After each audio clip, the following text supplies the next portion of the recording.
Good afternoon. Obviously, thank you. My name's Lee, and I'm going to be talking to you today about warranty and its processing throughput at Honiton specifically.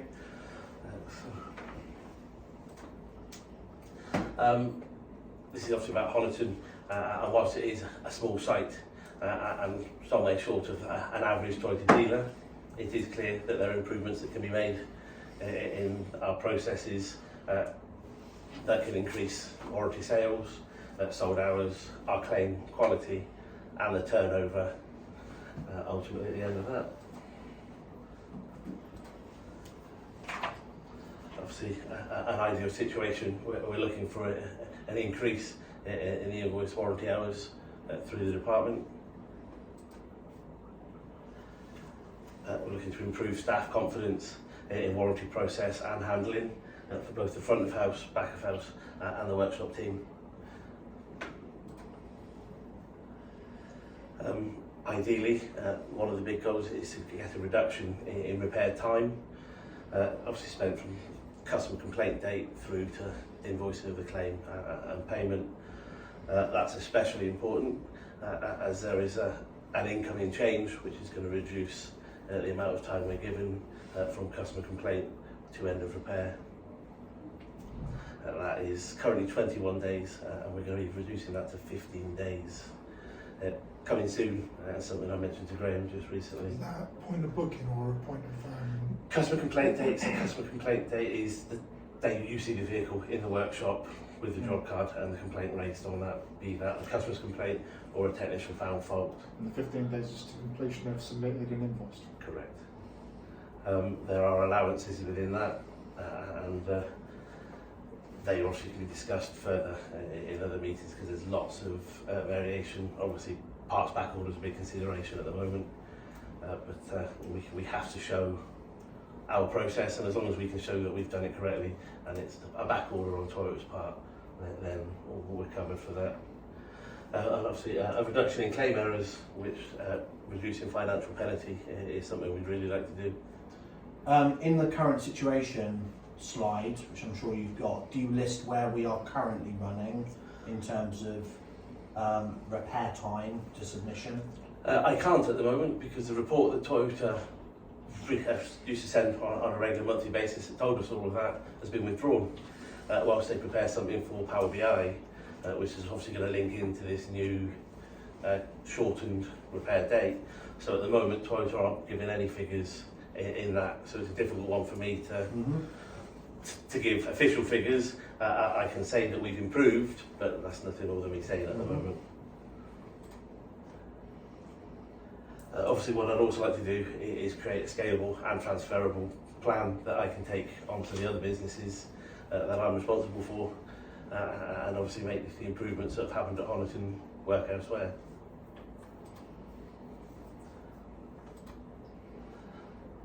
Basically at the moment our current situation is a lack of focus has resulted in a lower than average warranty hours and turnover. A lack of staff training is a big one in that, and it's almost resulted in like a sidelining of warranty, it being viewed as something that's an addition that the customer might just add on, rather than an actual important part of what we do and sell. The lack of training has also resulted in a lack of confidence in the warranty processes, and that's had financial impact both in the lack of warranty invoiced and sold, but also the claim quality, so being submitted through to Toyota, which has either resulted in a reduction of invoice value or complete loss of the claim altogether.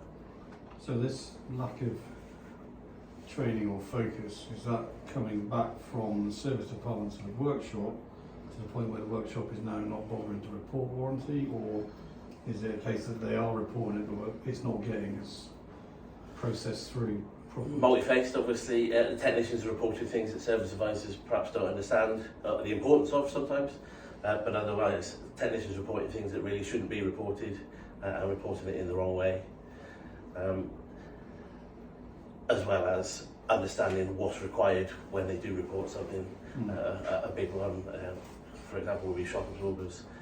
It's all well and good reporting a shock absorber is required, but understanding what proof and evidence Toyota require to go along with that, to get that claim through is missing, and the technicians maybe lacking in that, and the service advisors don't understand that they need to question on that point as well.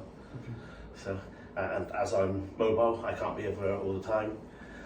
It might be a week before I get around to see that, and it's already done, and the car's gone, and then we've got backtracking to do to try and get that claim sorted. So, And with the reduction in time that's coming, how is that going to affect your? it's obviously going to have a massive impact. We can excuse certain things, as I've said, and as long as we can provide a reasonable excuse for it, then fine. Again, there are going to be evidences required from Toyota, and that depends on what reason we're giving as to the delay. In terms of like a back order part, that is proof of the date we ordered the part, proof of the supply date of the part, and proof of our install date of the part. And as long as we can show those bits, which PL21 generally does, that we can excuse that. When it comes to a customer not coming back in for whatever reason, we can put down the customer business request, and on that point we have to have all our documentation leading up to correct, and then we can excuse ourselves by saying, well, the customer didn't book in, we had the part here, and it took them 3 weeks before they could come back. Obviously we have to be wary of our time into the workshop, because obviously Toyota aren't going to excuse us for saying, well, it was 3 weeks before we could look at it. But obviously that there are proofs required when we submit claims that are going to go over those dates, and that's something new that everyone's going to have to get used to as well, because the timeline's getting shorter. It'd be nice to see where we're currently running, because if we're currently running at 11 days, we've got nothing to worry about. Absolutely, yeah. And it's one, I can't get any report out of the system at the moment. Obviously, I short of going through every single claim and looking at reported date, claim date, and working out dates in between, it's a very difficult one to show at the moment. Whereas the report that was Can we ask Toyota for that information? a recent meeting with someone for warranty, basically it's been turned off, and they're not going to give us a report until they're ready with this new Power BI one, because it's all going to link into some KPIs that are obviously going to be introduced to us. Okay. So, go on to a little bit of financials at the moment. Obviously, these are 2022 figures and a year-to-date number taken from the BDI report. Right, okay. So this is the company BDI report. Where did you get the BDI report from? Katie kindly provided that to me. Where did you get it from? Carol. Okay. So, Honiton invoiced 396 total warranty hours in 2022, which is a very low average of 33 hours a month. Clearly, we were some way off. A national average, difficult one to measure for Honiton at the time being so small, but a national average was 899 hours a year, with 75 hours a month on an average number, again taken from the BDO report. As the one that's a good one that can give you an accurate comparison is your mix of work. What percentage of that is and it's probably less than 10% in Honiton. it was, yeah, the mix was 7% at the time. And nationally, I would imagine it's probably about 18, 19. I think it was 17% on the national average on that So one. less than half the national in Honiton last year. Yeah, we were, again, obviously Honiton being so small, obviously a long way off average, but yeah, still But a long way back. the percentage, if you do it on a percentage mix, it makes no difference whether you do 10 hours a month or 1,000 hours a month. Okay. It's just it's the percentage of warranty that comes through compared to your retail and internal. It was low, definitely. And obviously using the 5 why process, identifying why we were in that situation. Obviously a lack of confidence in the warranty processes within the dealership. Lack of confidence stemmed from a lack of training. Obviously there is training available to people via LearnOut and so on and so forth, and it wasn't being used to its best. Should a service advisor go through the warranty LearnOut training?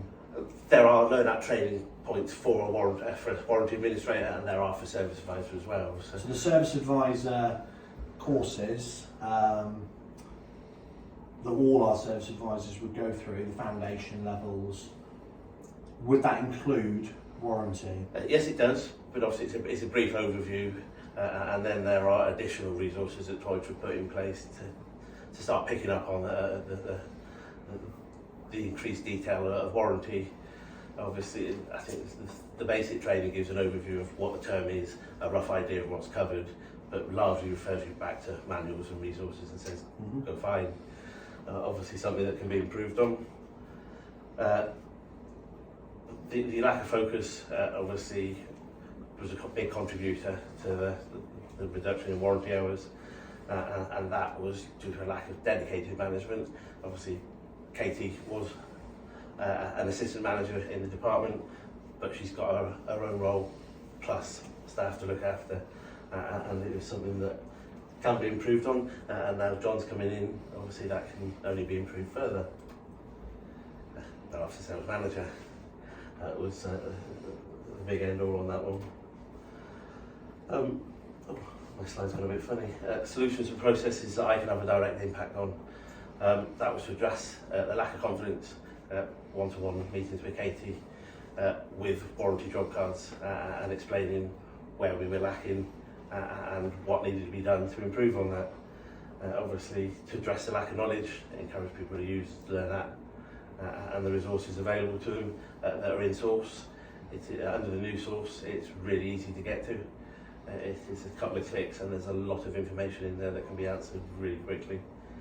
And discuss with team progress and best practices on a regular basis, including information on new recalls that have been launched and what we can do on that, and technical service bulletins, obviously informing how repairs can be done quicker and more efficiently. Results. Again, my slide's a bit funny. I quickly refreshed the 2022 BDI averages and the national average, and then with 2023, the January report, there is a massive increase in our sole warranty hours. That has been incremental coming up, but I picked January 2023 onwards as where to look to. And we sold 122 hours, which is a massive It's increase. a third of what you did in the year before in total. Correct. And obviously a huge increase in turnover. What was the change then in that? Focus. Shifted that? Sitting and talking with Katie and getting reports to Katie where she could sit and get job work, that jobs booked in, recall work, given in warranty. It's almost handed to us, and focusing on that and getting those people in. Absolutely, it is. Absolutely, it's given to us, and focusing on that and getting that booked in, and that leads to other work that brings additional service work back into the department and the potential for other warranty complaints. What did we do in January to get more recall work in? I produced a report, and you put that report out as email at the call centre as an email, and the call centre made outgoing calls to try and get these bookings, as well as looking at does that coincide with the service or at MOT or anything else that could be done. How often how often do we do that? At the moment, we do that as soon as a new recall is launched, and get that information out there as fast as we can to start calling those customers in. We can improve on that, always can do. It's difficult to go back to older recalls. Certainly with the way the systems are reported, it can be difficult to filter out what has been done against what's still showing as outstanding, because it's not always up to date or accurate, and you can quite often spend time going back over yourself, just rechecking data.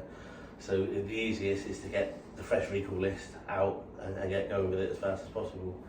And obviously recent recalls. And how often is that fresh recall list? And I take it we're talking from the recall portal. The recall portal, in theory, is updated constantly. So if it's updated constantly, how often should we run that activity? Ideally, as often as possible, whenever we can. There's business in there that can be gleaned from.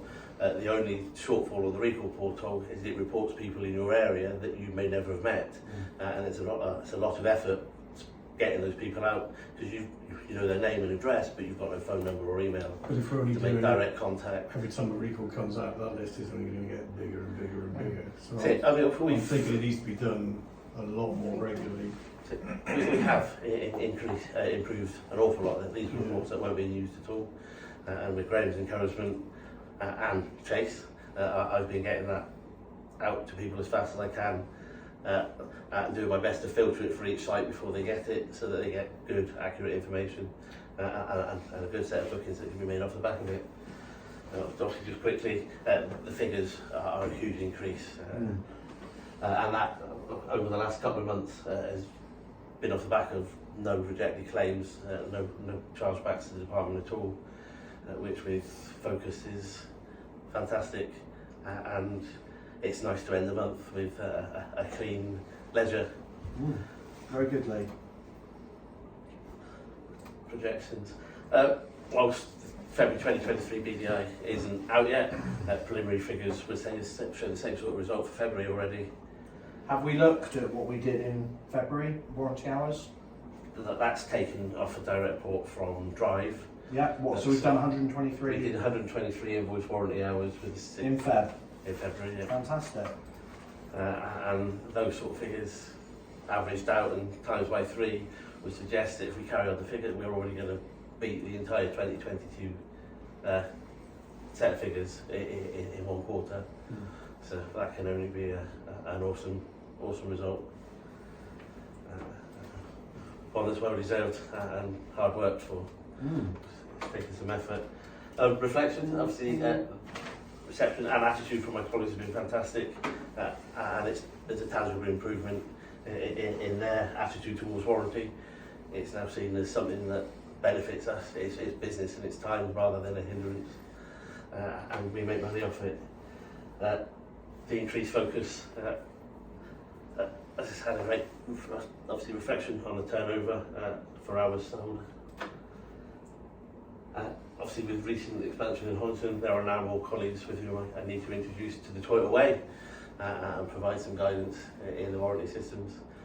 I'm sure you've been away from Toyota for a while, so there's going to be some rapid learning for you as well. Absolutely. You asked questions about it. I would like to have introduced, had extra KPI information in there, but those reports disappeared sometime early last year, and they haven't been reintroduced. I did chase Toyota to see if I could get anything out of them, but they're saying basically no. There is a whole new report that's going to go into Power BI, which will start reporting all of our KPIs back to us, and obviously looking at what's coming, they're going to be measured. Because it's something that within the bulletin, TME are also targeting TGB, so they want the reason for reduction to 15 days for us is it's only 15 days after that for TGB to get their job done. 30 days, that's it. If it's not completed, TGB face the risk of actually having the claim debited back to them by TME. Oh, right. So it's obviously something that's going to become a big point of focus coming up. And that was it for me. Thank you very much.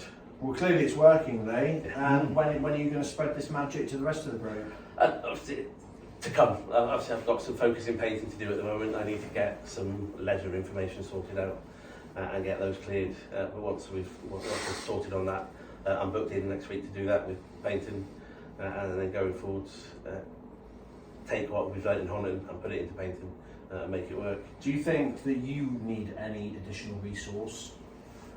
We're doing quadruple the amount in one small site. Yes, obviously my colleagues are helping. Things like recalls, obviously Katie can invoice. They're pretty easy. They're all preset, and the same applies for Plymouth and Paynton. But there's a huge increase in volume at the moment in warranty work. So do you input all the claims yourself? So the branch is not For doing. Plymouth, yeah, absolutely, yeah. I'm doing all of it. So Honiton, you don't do any. I Katie- only do the recalls. Katie will pick up the He recalls. does every other warranty Really? claim. It's obviously the recalls are set as a standard operation of the Yeah. system, so you just pick a bit of information, it's pre-filled, and off you go.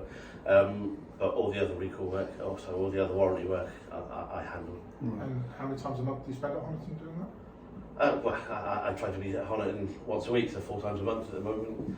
Obviously, I've started coming in to see Laura in Exeter, something I haven't done, and obviously I'm sure Laura's going to want to put on me a bit more. Plymouth is obviously by far my biggest site, and I probably give them 2 or 3 days a week. So if you're looking at those figures for Honiton, you're looking at similar figures for Penguin, I'm assuming, going forward, is what you're going to aim towards.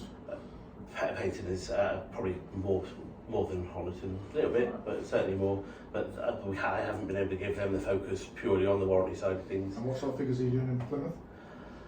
The honest answer is I don't know at the moment. I haven't looked at my numbers for last month, but It just seems like a lot of claims to go through one person.